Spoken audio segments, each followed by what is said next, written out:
নমস্কার বন্ধুরা, আজ এসেছি বাঙালির অত্যন্ত প্রিয় একটি রেসিপি কচু বাটা নিয়ে। আমি জানি অনেকেই এই রেসিপিটি বাড়িতে বানিয়ে থাকেন, কিন্তু আমি কি করে বানাই আজ সেটাই আপনাদের সাথে শেয়ার করে নেব। চলুন তবে রেসিপিটি দেখে নেওয়া যাক। এখানে আমি প্রায় 250 গ্রাম পরিমাণ কচু নিয়েছি। এবার কচুর গাটাকে আমি ছাড়িয়ে নেব। সবার প্রথম কচুটাকে আমি দুভাগ করে নিয়ে তারপর এর গাটাকে আমি ছুরির সাহায্যে একটু মোটা করে ছাড়িয়ে নিচ্ছি। আশা করছি আজকের রেসিপিটি সকলের ভালো লাগবে। যদি ভালো লেগে থাকে লাইক, শেয়ার এবং কমেন্টস করবেন। আর নতুন বন্ধুরা চ্যানেলটিকে সাবস্ক্রাইব করে আমার প্লিজ পাশে থাকবেন। দেখুন বন্ধুরা, সম্পূর্ণ কচুটা কিন্তু আমার ছাড়িয়ে নেওয়া হয়ে গেছে। এখন কচুগুলোকে আমি টুকরো করব। যতটা পাতলা এবং ছোট করে কচুটা টুকরো করে নেওয়া যায় তত কিন্তু আমাদের এই কচুটাকে পেস্ট বা মিক্সি করতে সুবিধা হবে। আমি আমার সুবিধার্থে এই কচুটাকে মিক্সির পাত্রে বেটে নেব। আপনাদের কাছে যদি শিলবাটা থেকে থাকে তবে কিন্তু আপনারা সেটাতেই করে নেবেন। দেখুন সব কটা কচু আমার টুকরো করে কেটে নেওয়া হয়ে গেছে। একটু পাতলা করে কেটে নিয়েছি যতটা সম্ভব। এখন এটাকে বেশ ভালোভাবে 2-3 বার জল পাল্টিয়ে ধুয়ে নেব। এখন এদিকে একটা পাত্রে আমি নিয়েছি প্রায় 5 থেকে 6 টুকরো মতন বড় বড় রসুনের কোয়া। আর তার সাথে আমি নিয়েছি 7-8টা মতন কাঁচা লঙ্কা। আপনারা আপনাদের ঝাল অনুযায়ী কাঁচা লঙ্কাটা ব্যবহার করবেন, তবে কচু বাটায় একটু ঝাল না হলে খেতে কিন্তু ভালো লাগে না।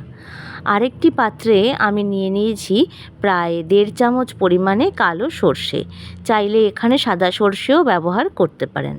আর তার সাথে নিচ্ছি 1/2 চামচ পরিমাণে লবণ। এখন সামান্য জল দিয়ে এটাকে ভিজিয়ে নেব। এদিকে কচুগুলো আমার ধুয়ে নেওয়া হয়ে গেছে, তাই মিক্সির পাত্রে আমি কিছুটা পরিমাণ কচুগুলো নিয়েছি। আর তার সাথে বেশ কিছুটা পরিমাণ রসুন আর কাঁচা লঙ্কা দিয়ে সামান্য জল দিয়ে এটাকে পেস্ট করে নিয়েছি। যেহেতু মিক্সির পাত্রটা ছোট ছিল তাই 3-4 বারে আমাকে পেস্টটা করে নিতে হয়েছে। এখন একটি ফ্রাইং প্যান বসিয়ে দিয়ে তারপর এতে দিয়ে দিচ্ছি প্রায় 4 টেবিল চামচ পরিমাণে সর্ষের তেল। এই রেসিপিতে কিন্তু তেলের পরিমাণটা বেশি লাগবে। তেলটা ভালো করে গরম হলে দিয়ে দিলাম 1/2 চামচ পরিমাণে কালো জিরে। তারপর এই কচু বাটাটা আমি এর মধ্যে দিয়ে দিচ্ছি। এখন খুন্তির সাহায্যে এটাকে বেশ ভালোভাবে তেলের সাথে নাড়াচাড়া করে মিলিয়ে মিশিয়ে নিতে হবে।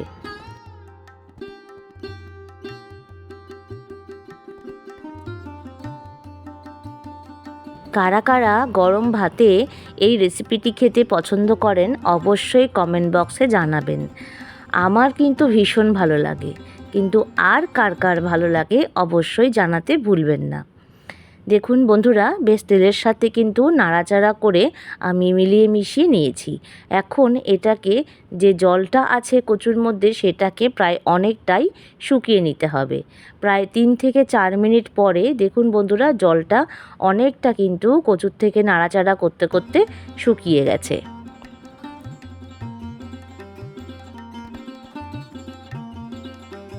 আজকের রেসিপিটা কে কোথা থেকে দেখছেন কমেন্ট বক্সে জানাতে কিন্তু একদম ভুলবেন না। আপনাদের ধন্যবাদ জানাতে পারলে আমার ভীষণ ভালো লাগবে। দেখুন জলটা প্রায় অনেকটা শুকিয়ে গেছে। এখন আমি এর মধ্যে দিচ্ছি 1/2 চামচ পরিমাণে লবণ। যেহেতু সর্ষে বাটায় লবণের পরিমাণটা দেওয়া আছে 1/2 চামচ, তাই এখানে 1/2 চামচ লবণই কিন্তু যথেষ্ট। এখন লবণটা দিয়ে নেওয়া হয়ে গেলে ভালোভাবে এটাকে নাড়াচাড়া করে একবার মিলিয়ে মিশিয়ে নেব। অবশ্যই কিন্তু গ্যাসের ফ্লেমটাকে একেবারে কমিয়ে নিয়ে এই রেসিপিটাকে রান্না করতে হবে, নচেত তলায় কিন্তু একদম ধরে যাবে।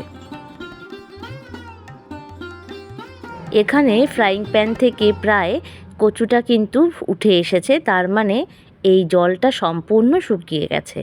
এখন যে সর্ষে এবং লবণের কাঁচা লঙ্কার পেস্টটা ছিল সেটা আমি এর মধ্যে দিয়ে দিলাম। আর তার সাথেই মিক্সির পাত্র ধুয়ে সামান্য পরিমাণ জল দিলাম। এখন এটাকে ভালোভাবে নাড়াচাড়া করে মিলিয়ে মিশিয়ে নিতে হবে।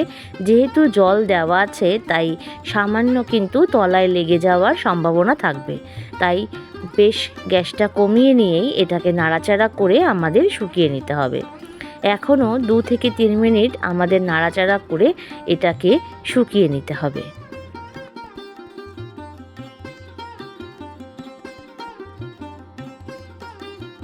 গরম ভাতের সাথে এই রকম একটা যদি রেসিপি থাকে আর কিন্তু কিচ্ছু লাগবে না।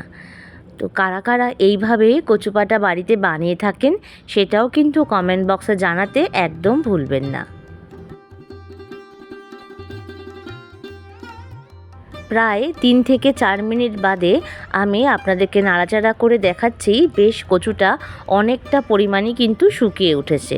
তাই জন্য এখন উপর থেকে আমি দিলাম প্রায় 2 চামচ পরিমাণে কাঁচা সর্ষের তেল, আর দিচ্ছি হাফ চামচ পরিমাণে চিনি। কচু বাটায় কিন্তু নুন, ঝাল এবং মিষ্টিটা সম্পূর্ণ ঠিকঠাক হলে খেতে তবেই ভালো লাগে। এখন তেলটাকে এই কচু বাটার সাথে নাড়াচাড়া করে বেশ ভালোভাবে আমাদের মিলিয়ে মিশিয়ে নিতে হবে।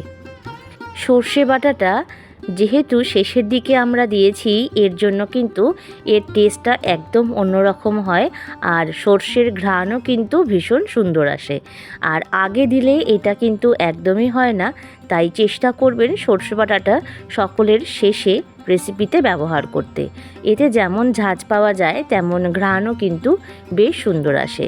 নাড়াচাড়া করতে করতে দেখুন আমাদের কিন্তু এই কচু বাটা একেবারেই রেডি। গরম ভাতের সাথে আর যদি থাকে একটা কাঁচা লঙ্কা, আর কিন্তু কোনো কিছুর প্রয়োজন হবে না। আশা করছি আজকের রেসিপিটি সকলের ভালো লেগেছে। ভালো লেগে থাকলে লাইক, শেয়ার এবং কমেন্টস করবেন, আর নতুন বন্ধুরা চ্যানেলটিকে সাবস্ক্রাইব করে পাশে থাকবেন। প্রত্যেকে ভালো থাকবেন।